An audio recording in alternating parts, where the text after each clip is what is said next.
I want to just give two examples. You remember here, about 5 years ago, we had a visit here by a head of state from Korea. President of Korea was here.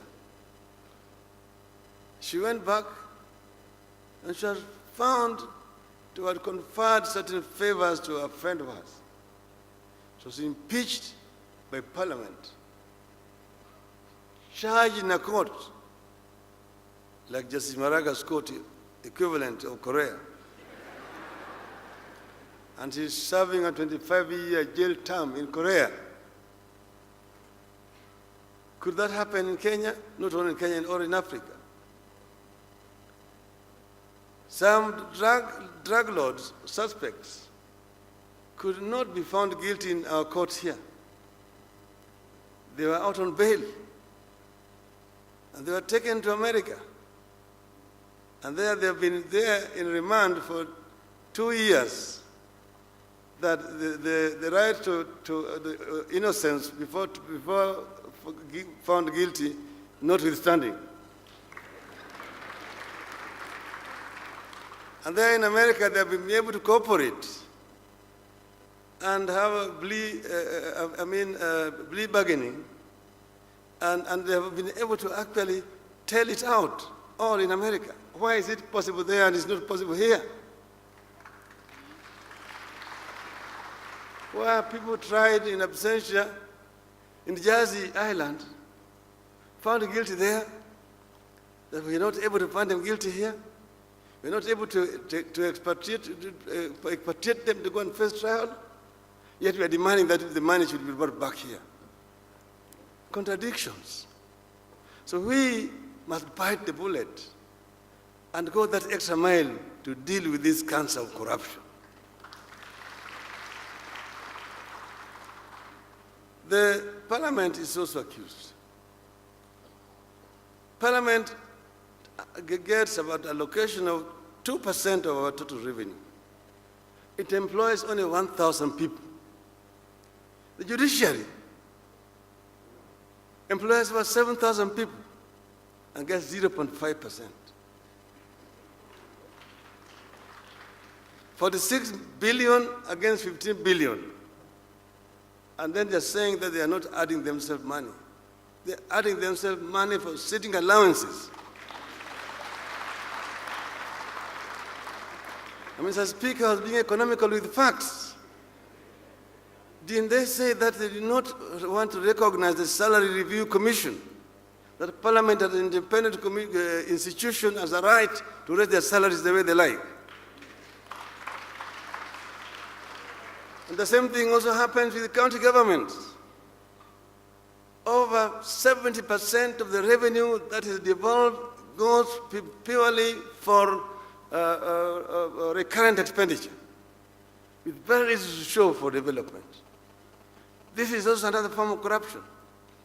Sitting allowances. Every day you find them fighting, I've not been put in this committee, I've not been put in this committee, I've not been given overseas trips, benchmarking, and how do they call the other one? And bonding.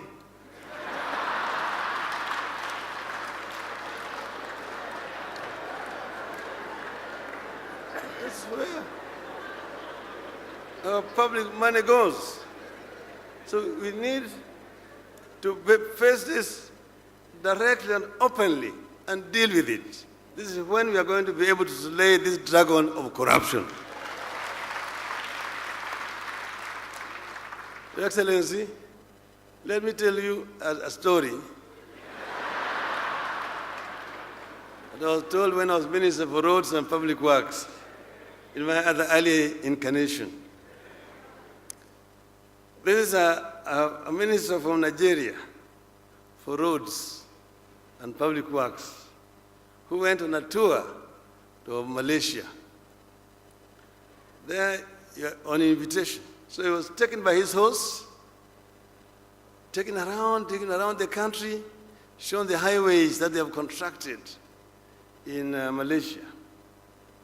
And then in the evening, he was treated to dinner at the residence of that minister. There, He found a nice mansion, a swimming pool, and nice sofa sets, and dinner sets. So had dinner. So he asked his host, "How did you manage this house?" The host took him to the balcony and showed him, "Look yonder. Do you see that highway there? Yes, 10% here."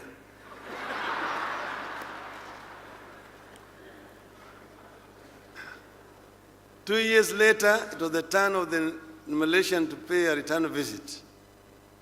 When he went to Nigeria, he was taken around the roads. He saw roads were potholed, some of them untarmacked, and very poor condition, very poor state of affairs.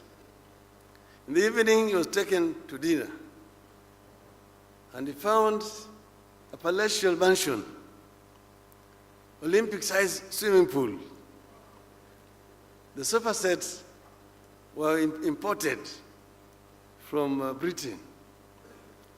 Most of the chinaware were golden. So he asked his host, "How do you achieve all this?" He took him to the balcony. And so, "Do you see that highway there?"